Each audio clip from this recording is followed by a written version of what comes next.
Okay, good morning, everybody, and welcome to this session on the MSc in Project Management at UCD Smurfit. My name is Joe Houghton, and I'm the Programme Director for the programme. On the call today, I have Anne-Marie Connolly, who is the Programme Manager. We have kind of a dual roles, if you like. So I suppose from an academic perspective, you know, those questions would come to me. I'm kind of one of the lecturers and kind of put together the material for the program. Anne-Marie basically makes it all happen. She runs it behind the scenes, so you don't tend to see her in class, but she handles all the admin, all the organization, the scheduling, all that kind of stuff. So the program wouldn't happen without Anne-Marie. And David McKenna is also on the call today, and David has just been through the program, is just finishing the program, so he will be able to give you the inside track if there's any questions that you want from a student experience, if you like. And we also have Elaine Hearn on the call as well in the background, who works with admissions in case there are any questions that we can't answer from that end of things. The Q&A is open. So if you have any questions that you want to throw in as I go through the introduction slides, please drop them into the Q&A, and then we will either pick them up on video or we will have them answered by one of the panelists. Okay, so hopefully you can see that title slide with the lovely frontage of the Smurfit building.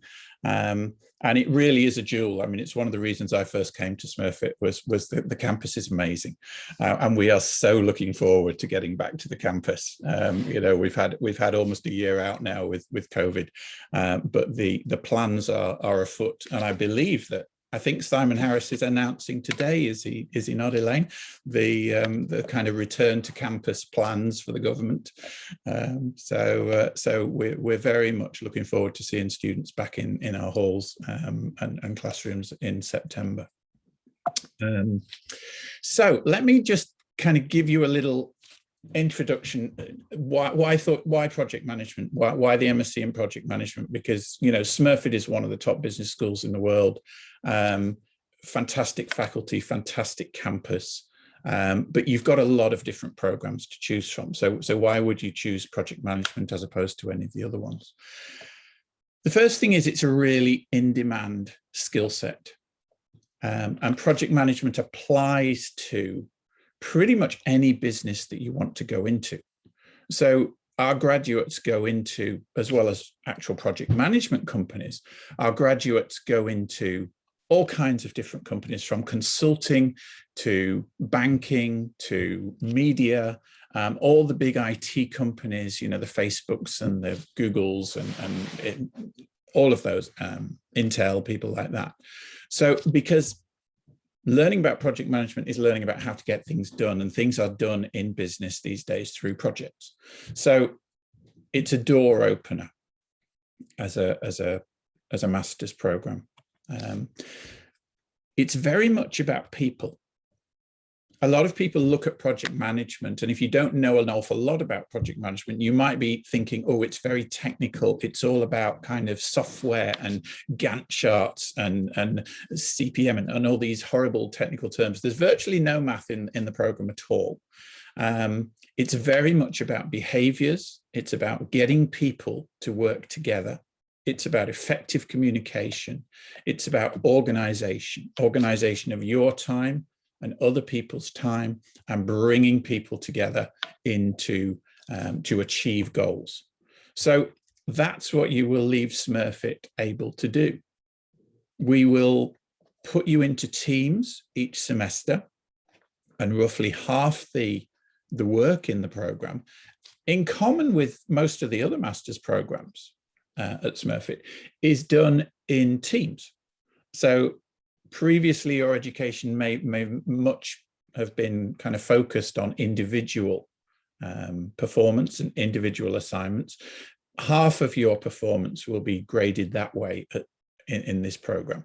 But the other half is all about how you work in teams and how you achieve in teams.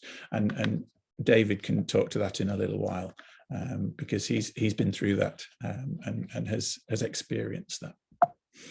Organizations large and small.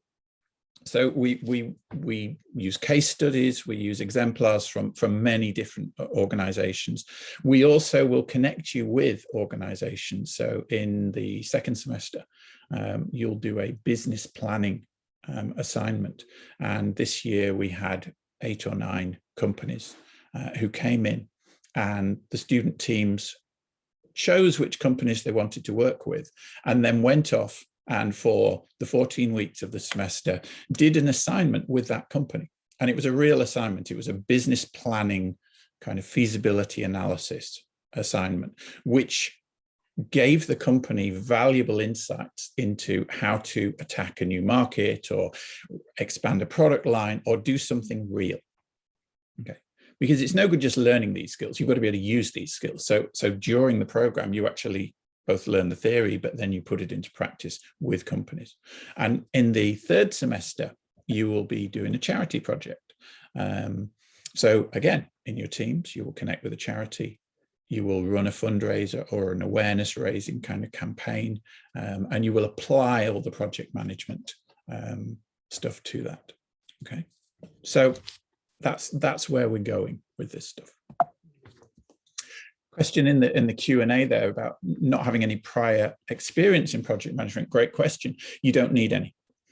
We assume zero knowledge, and we will take you from the ground up. If you've got prior experience in human resources or whatever it is, then you'll be able to join the dots because you've been working. So whether you do the full-time or you do the part-time course, that actually doesn't really matter. Come with the experience that you've got, and we will lay project management on top of that. If you're already in project management, we'll make you better. And if project management is new to you, we will give you it from the ground up. We have a full and a part-time offering. So the full-time offering is primarily offered with daytime classes. The part-time offering is all evening classes. So in the first year, it's Monday and Wednesday evenings, 6 till 9. And in the second year, it's Tuesday and Thursday evenings, 6 till 9. And it's 12 or 14 week terms. So kind of mid-September to the end of November, mid-January to the end of April, and then May through to the middle of August is the summer term. So some of the classes we mix up so that the full-timers get a chance to interact with the part-timers, but you will primarily be working in teams with either your full-time cohort or your part-time cohort, even though you may be sitting in classes with both classes. So the full-time one-year program, and what we've been in the process of doing over the last month or two actually is just updating the names of these modules a little bit, and we've done a full program review over the last 6 months as well. Gone back out to business, found out what they want, talked to all our alumni, found out what they thought were the best bits and the bits that needed changing in the program. So roughly speaking, life cycle, introduction to project management, grounding module, gives you all the hooks to hang everything else off. Organizational dynamics, teams, leadership, that kind of stuff, and a strategy module so that you can see where projects fit into the overall structure. Procurement and contract management sounds a bit dry, but it actually isn't. It's actually how you join all the bits of a project together to make sure that things move through smoothly from end to end, doing negotiations, requests for tender, applying for bids on contracts and stuff like that. Scope and feasibility is where we do this in company assignment, and we look at business planning, feasibility analysis, what you need to think about in order to secure funding, for instance, from external people, what you need to do to make a project actually happen. Okay, and then tools and techniques, which we've now moved into the summer module, into the summer semester, semester 3, that's where we do the charity project. And we're also going to be introducing sessions on kind of new advances in project management in there. And the risk management, we've moved back into semester 2, and that will be half looking at risk management and half looking at negotiations. So a really, really interesting module. Okay, so the class schedule for timings for the full time is kind of set July, August time each year, but there will be three-hour classroom sessions a week, because the full-timers do 3 modules in semester 1, 3 modules in semester 2, and then the single module in the 3rd semester, plus a major report, which is like your final capstone piece. The part-time is slightly different because they're doing 2 modules a semester over 2 years, with 1 semester with just 1 module and nothing in the summer. Very, very practical program. Obviously, there is some theory, you know, and we've got textbooks, and we will point you at papers and research and all the rest of it. But fundamentally, project management is a practical discipline, and you will exit the program knowing how to do this stuff and being able to go into Ernst & Young or Deloitte or Intel or whatever and run a project. That's our aim with the program. Okay, typical study load per semester. When you come and do one of these master's programs, whether it's project management or anything else, the credits, the ECTS credits is 30 credits per semester for the full-time and 20 credits for the part-time. And a 10-credit module roughly equates to around about 200 hours of work. So over a full semester, yeah, if you're doing 3 modules, yeah, we're looking at 600 hours of work over a 12 or 14-week period. So this is a full-time program, 40 or 50 hours a week. Okay, so if you're a full-timer and you've got a full-time job, you shouldn't be doing this program.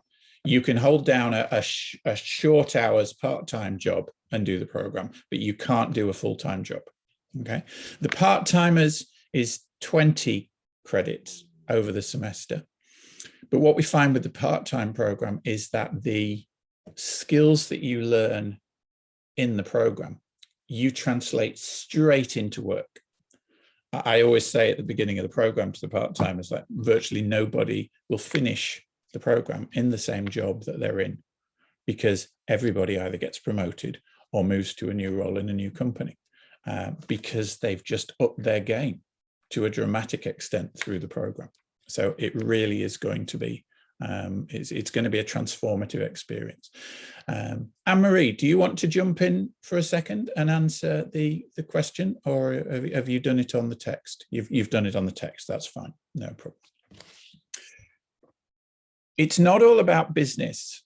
Project management is about getting things done, whether that's for-profit or whether it's non-profit.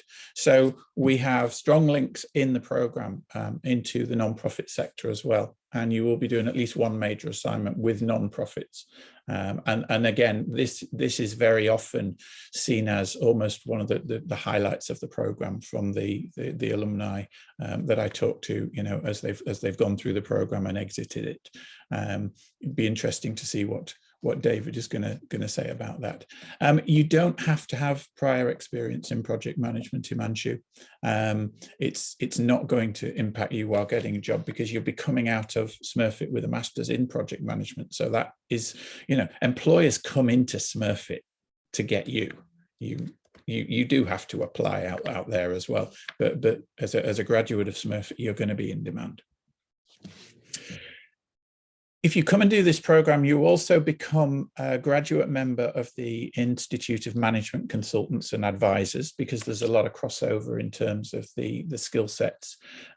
So you get graduate membership of the IMCA for the period of your studies, whether that's 1 year or 2 years, plus an additional year. And that's, you know, that's quite valuable, and that's, you know, a recognized thing in the job market as well. And we also have very close links with the Irish chapter of the Project Management Institute, which is probably the largest project management external body in the world. Each year, the top student is awarded the Ken Meets Medal. Ken and I kind of co-wrote the program back in 2005. Ken passed away a few years ago, so we instituted this medal in his memory. And as I say, the top performing student each year gets that. Sometimes it's a part-timer, sometimes it's a full-timer. And Rob Manning, actually, who won it in 2017, actually now teaches on the program. So you'll be meeting him. So you've probably got all those links already. But the main one is smurfit.admissions at ucd.ie.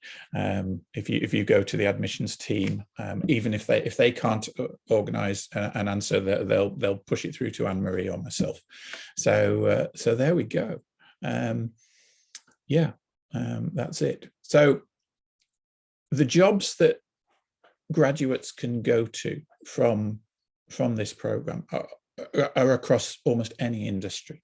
Okay, because project management applies in fashion, it applies in IT, it applies in charities and non-profit, it applies in the banking sector, it applies in the tech sector. Yeah, and we place graduates every year into all these areas.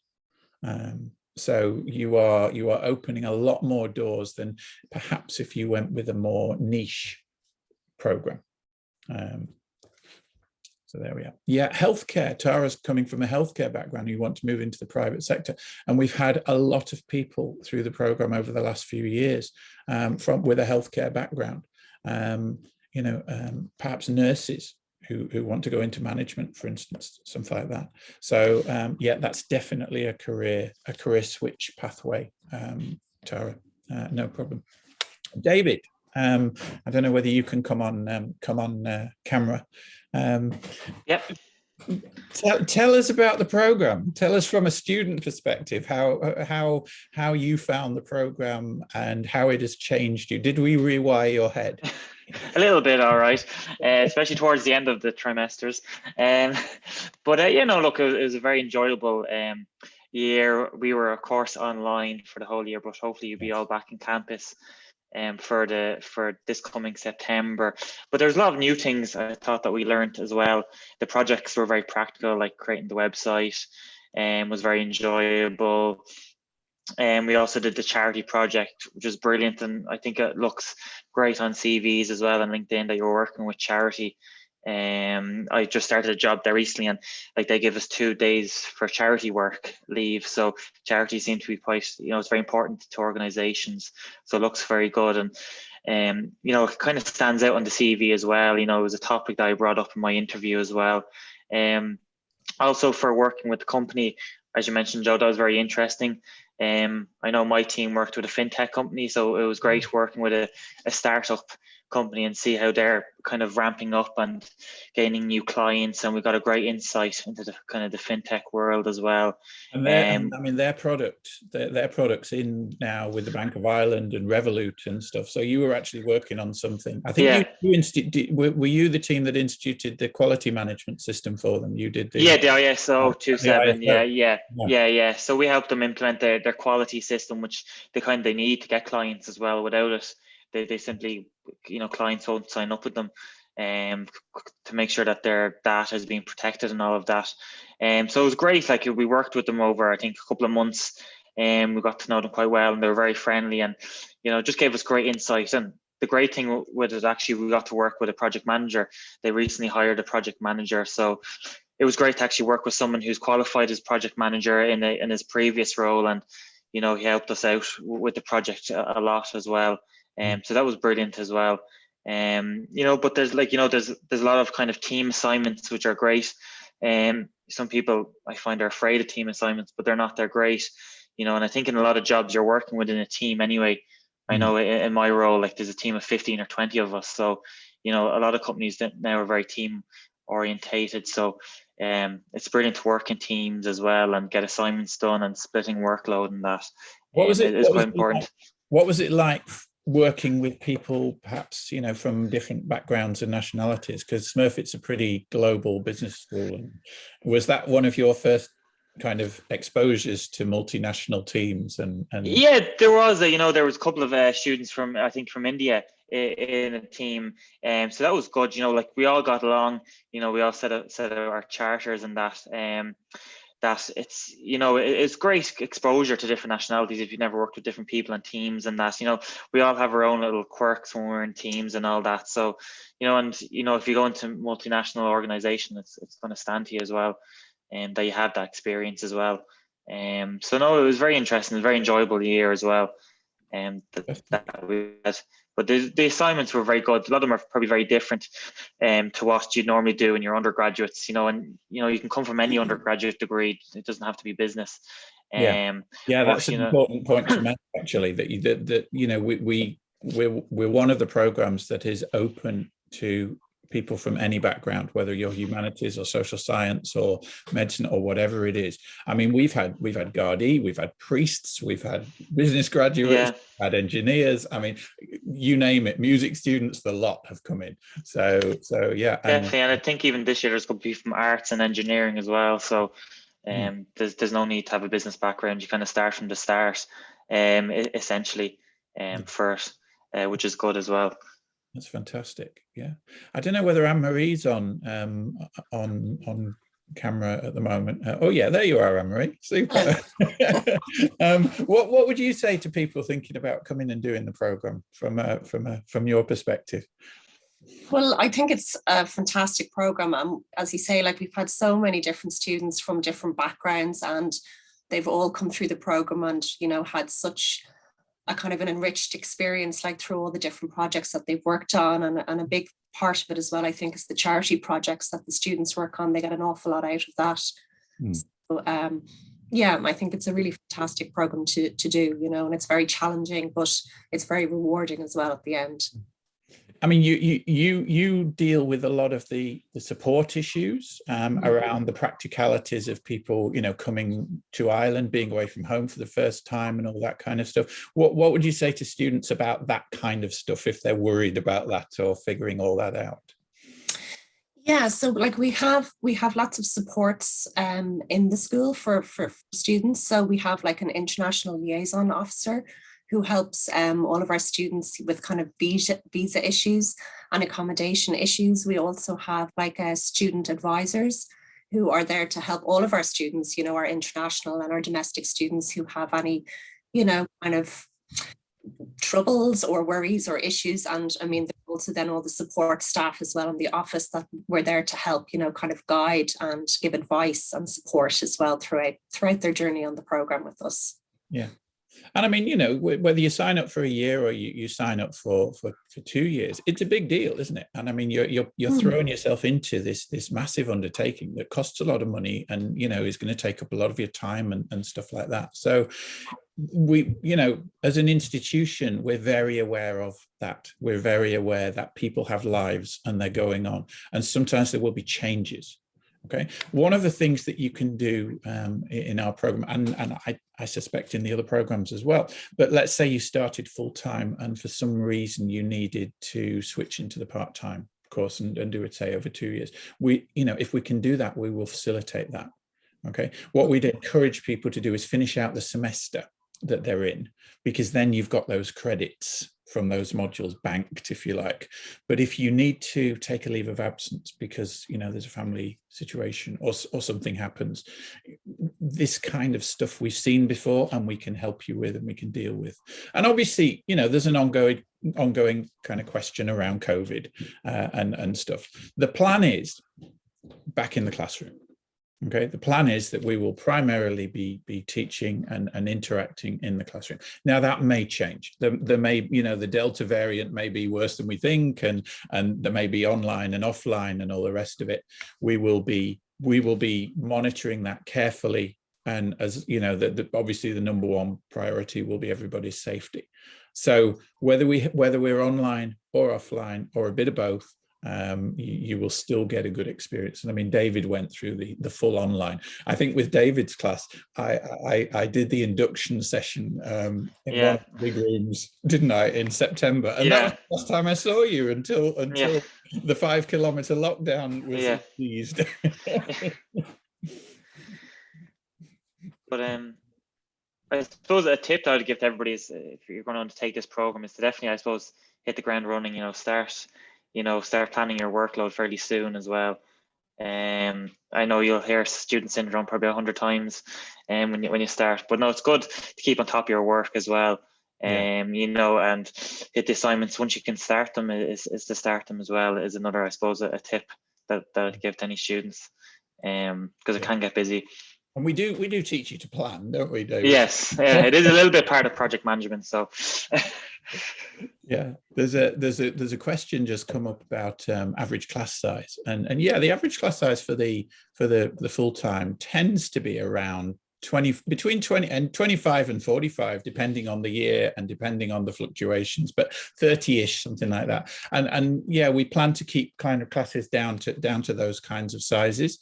I don't know what the acceptance rate is. Elaine, you might be able to talk to that one. You've got the numbers, but I mean, you know, there's normally quite a lot of applications for huge applications, Joe. So the acceptance rate, I mean, it varies from different regions, but we would have an oversubscription initially, and then people do drop off. So you know, we have a rolling admissions policy, so we're still open for applications, but that, you know, it varies. On this particular program, we are open.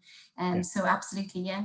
I suppose I had a question for David that just came in. I suppose was he nervous about going back to education, having worked for a couple of years? Did he find, because one of the things when we speak to candidates, they always kind of say they're very nervous about going back, or there's that fear element. And I suppose I wanted to ask him, did he feel that? And if he did, you know, how long did it last? Or, you know, was it like, did Smurfit and Joe and Dana Marie help him over that kind of fear? Yeah, no, definitely. Like, I was working, I think, for 3 years before I went back. So it was a little bit, I suppose, daunting getting back into the study mode. You know, open up the books again and doing assignments. But, you know, there is kind of, you know, you're not hitting a huge workload straight away. So it is kind of eased in a little bit. So after kind of a few weeks, it was fine, you know, and especially there was other students in the class who were in a similar position as well. But, you know, everybody was kind of in the same boat. You know, it was a pity we were online, but no, it was kind of after kind of the first month or two, you kind of get back into your routine and that. And I always find it's always good to have a routine as well anyway, you know, starting your work or studying at similar times each day. But after a while, it was fine though. You know, it is a little bit daunting, as I said, kind of putting that study hat back on, but it's fine though after the first month or two. You get back into the swing things. Riding the bike, you're back up on it and you just get on with it. Exactly, yeah. You just have to get on with it really, but no, it's fine. There's nothing impossible in this course, you know. It's been around for years. That's what we were saying, even in my own class when we were starting off, you know, look, it's every other year has managed it, so it's perfect. Like, there's nothing impossible with the masters, so you've got to apply yourself. You've got to apply yourself, but it's doable. You know, there's very few people fail, and people will only fail if they just refuse to engage. I mean, we will bend over backwards to help you succeed. We will do whatever we can to help you succeed. So, you know, if you come and you get a place, we think you can do it. So you've already passed those filters, if you like. If you've got past Elaine, then you can pass this course. All right. Unless obviously life drops some crazy things on you or whatever, and in which case we will help you. And I mean, David is a great example of over 100,000 alumni now who have gone through Smurfit and gone through Smurfit Masters programs. And we keep very close tabs on our alumni and our graduates. We bring them back in to talk. We connect you as students with them. So, you know, joining Smurfit and joining a global business school with 100,000 graduates out there gives you massive reach as a student when you want to connect into companies that you might want to join, for instance, something like that. Yeah. David, I don't know, can you see the Q&A there? Yeah, I just saw something there. Can you see that bottom question about the job prospects and stuff like that? I'm not sure about the percentage in terms of students getting employed. It's fairly high, I think. Elaine, maybe. On the website, Joe, it's actually on the website, the percentage. And just to make a point here about the careers, we have a dedicated careers team based in Smurfit, and they work with all our graduates. And, you know, your engagement with them starts immediately, like from the September. So you can get in, you know, actually you can book straight away, sort of September time, and they will work with you on your CV. They'll work with you on your interview process. They'll also work with you to sort of the sort of roles that you're interested in, or the companies you're interested in. And obviously, as you mentioned already, Joe, is one of the things that Smurfit has is a fantastic connection with industry, and a connection with industry partners. So, you know, we've done this before. So, you know, that the roles, like, we're not guaranteeing you a job. It's up to you as well to participate and, you know, and work for that. And it is competitive, you know, but I suppose, as you said already about project management, it's so important across all industries, you know, and so the jobs are there for project management. Yeah. Definitely, and I know kind of when we started, there was a couple of careers fairs as well, and I think most graduate programs, they kind of open up kind of applications kind of September, October, November time, you know, so that kind of can be a busy time for applying. But I think from what I know from our current class this year, a lot of people have jobs lined up kind of for soon or in September as well. So there's, you know, a lot of students do get jobs, or they have jobs lined up kind of for after the summer. Which is always good. That's kind of the aim. But yeah, no, definitely, I'd say there's, as Elaine said, a high percentage of students do get jobs from this course. And there's a lot of, you know, even like a lot of graduate programs open up even in January and February. So there's a wide range of jobs as well out there. You know, even if it doesn't have PM in the title, it's still very, you know, highly looked after as well with consultancy companies and all that. So no, definitely. When you were going through kind of interview processes for the different things, David, I mean, does the practical element of the course stand to you when you're in that process? Definitely, you know, especially, you know, building a website, the assignment with the company, putting together a report, and the charity, and the charity report. That's definitely topics I brought up, and make sure to show off that you've done all those things as well, because it does stand out. Especially to people who maybe haven't done those kind of practical assignments as well, because you want to do as much as you can to make you stand out from the crowd. Even in my current role, you know, I brought up that, and they were very interested in it, and it was definitely a topic to discuss during the interview as well. And it's something that they're very interested in as well, seeing your practical elements as well. Because even in my current role, I work with clients and that. So in this master's, obviously worked with a charity as well as another client company as well. So they all, you know, they all match in. You know, it all comes together at the end, especially when you're going for interviews, because you will be dealing with clients and that. So to show that you have dealt with a client for 3 months is quite important as well. Yeah, and it looks good on the LinkedIn profile as well. Definitely, yeah, definitely. We've got a couple of questions in the chat there. So Max has asked about students participating in job fairs during the program. Well, the job fairs in the program tend to be kind of stands where the different employers come in and have a table in the atrium. What actually very often happens is that quite often they are populated by people from those companies who are ex-students. You know, we see a lot of the ex-students manning those, because obviously they can talk to the current students, you know, and guide them through the process and stuff. So I don't know, you would have gone through a few of those perhaps in the atrium, in the foyer, David. Yeah, I think ours is actually online this year. It was online, of course. But yeah, but still interacting. You can book for ours. We could book in calls with different companies, or message them online. So still a high interaction as well. You know, you kind of have to go to them. They won't kind of come to you as such. But they're all any that I dealt with were always very friendly and open to answering any questions, and I'm sure it's the same in person as well. So but it's definitely good to interact with them and kind of build some kind of rapport with them. But certainly if we are back in person, there will be a number of job fairs in the Smurfit building during the year. I think from what I remember as well, some applications like, where did you hear from this job? So there's kind of a drop down where you can say jobs fair as well, or that you spoke to someone on a jobs fair for a lot of the graduate programs. So yeah, that's it. So that's good. I did see a question that's disappeared about GMAT and stuff. You don't need GMAT for this program. That's mainly, I think, for the MBA, isn't it, Elaine? There are other kind of requirements, IELTS or whatever for you know, foreign language. You know, it's just to show that you've got a good grasp of English. But apart from that, there's no specific requirements. You know, and don't be afraid to apply if you haven't got the 2-1. which I think 2-1 gives you a probable accept, I believe, doesn't it, Elaine? Yeah, Elaine's nodding. That's fine. But let's say you've got a 2-2, but you've got some really good experience. Okay, or you've not got a degree and you've got some really good experience. I came to Smurfit and did the MBA in 2003-4. Yeah, I didn't have a primary degree, but I had a career in global management and stuff, and sat the GMAT and made my case and was accepted onto the program. So don't be afraid to apply and make your case if you've got relevant experience. We're looking for people who want to succeed. We're looking for people with a fire, yeah, and that will take you a long way.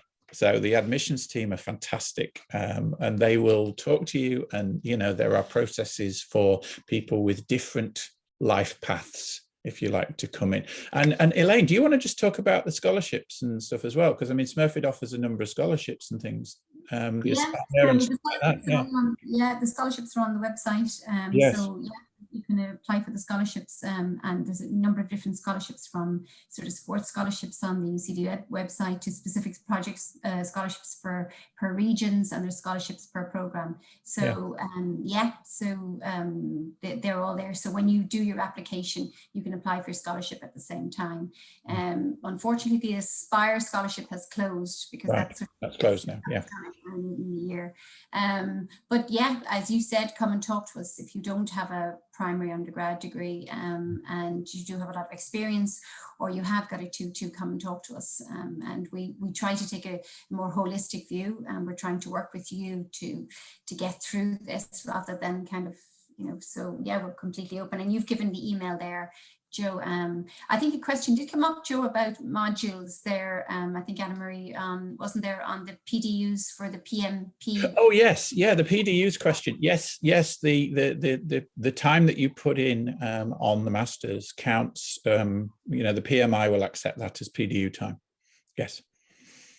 Yep. So that's quite useful, and a lot of our graduates go on afterwards to get PMP and other qualifications with these other bodies. You don't get those as part of the masters because we're an academic institution, and the PMI is a commercial kind of institution. But you will finish the masters pretty much capable of going and sitting PMP. Although it does have other elements of requirement, like several thousand hours of experience in projects and stuff as well. But you would have the practical kind of theoretical knowledge to do the exams. Yes. So are there any other questions? If you've got any other questions, pop them in the Q&A. We've got a minute to answer any that are there. Just one there, Joe. Can we get an MBA after this course? You can always apply for the MBA. Yes, and 1 or 2 people have gone from this master's program through onto the MBA. So it would align in terms of career. The project management masters will set you up for project management, which tends to be kind of junior to middle management positions. Okay, so it's great for start career and it's great for mid career. Now, if you're mid management and you're looking to jump into senior roles, if you're looking to jump into the C-suite, that's probably where the MBA sits. Having done the MBA, kind of I can talk to that because I was a C-level, C-suite kind of employee with General Electric when I did my MBA. And it's a fantastic broad introduction to the decision-making processes for doing that. But it's not the same as the Masters in Project Management. But yeah, I mean, you come and do 2 degrees with us. Yeah, but you can't do them at the same time. You'd have to do them one after the other. Yeah. There's another one there from Tara as well, Joe. What is the career progression like as a project manager? Can you end up in leadership roles? Absolutely, you can. Yes, because by doing projects and having projects succeed, your team and yourself get highlighted very positively. So it's a very good career progression. And I mean, it was my career progression. I started as a programmer, and then I went into analysis and product management for a little while. And then I started running projects, and I got bigger and bigger projects, and then I got more teams. And then it was European roles, and then it was global roles, and I ended up running, global roles for big companies like GE and Betts Dearborn and stuff like that. So that's fine. How about TA and RA possibility? What is TA and RA? I'm not sure what those. Possibly teaching assistant or research assistant, Joe, maybe. Yeah. We don't use TAs kind of as part of the course. So that is, I mean, we will bring in external speakers and stuff, but our faculty are teaching the course. I don't know if that attendee could expand on that question a little bit more. Perhaps we could maybe answer it, but yeah. Okay. Any other points, David, you'd like to make about the program? I suppose just one more, like, all the lectures are very friendly, and I suppose use them as well. Don't be afraid to ask any questions, and they're always very approachable, in person and online. So they're always there to help out if you have any queries or any issues. Yeah. There's a question just popped in there. So it's not too late to apply for the September 21 intake. No, we're still taking applications. That's our main intake. We start our programs September, so it's kind of once a year. Does Ireland have a post-study scheme that allows international students to stay afterwards? I saw something on the news about this, and they're considering it on a case-by-case basis now, aren't they, the visa? You can stay for 2 years once you've completed a master's there. It allows you to work for 2 years here. So yeah, it's a very good post-study scheme, actually. But I mean, the options for international students and graduates are great here. I mean, Ireland is a hotbed for foreign direct investment. We have European centres for a lot of very, very big companies like eBay and people like this. So massive opportunities for international students, and especially if you've got multiple languages. Because again, these companies are looking for people who can communicate with people from all over the world really, really well. So, and we love international students. I mean, most years we have well over a dozen nationalities represented just in the project management course. And we have, 130 nationalities or something last year, I think it was, Elaine, wasn't it, in Smurfit. So I mean, you walk into the halls of Smurfit, I mean, it's a complete global mix, and you hear all the languages you can imagine in the corridors and in the common room. It's an amazing place to be from that perspective.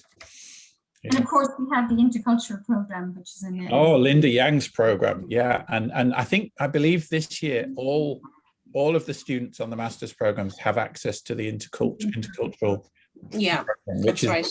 It's an extracurricular program that's offered, and there's also a global leadership program, which is by competition. I think it's 100 students can get on that.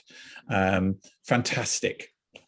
Highly recommended, these students, but again, it's helping you become a global citizen and become more aware of the issues facing you, and that program from Linda is brilliant. Yeah. So yeah, the teaching assistantship and research assistantships to get part-time job along studies to support costs. Yeah, I mean, we don't offer those in Smurfit as part of a master's. Now, as I said, if you want to do a part-time job, it can be a low hours part-time job. David, you can talk to this.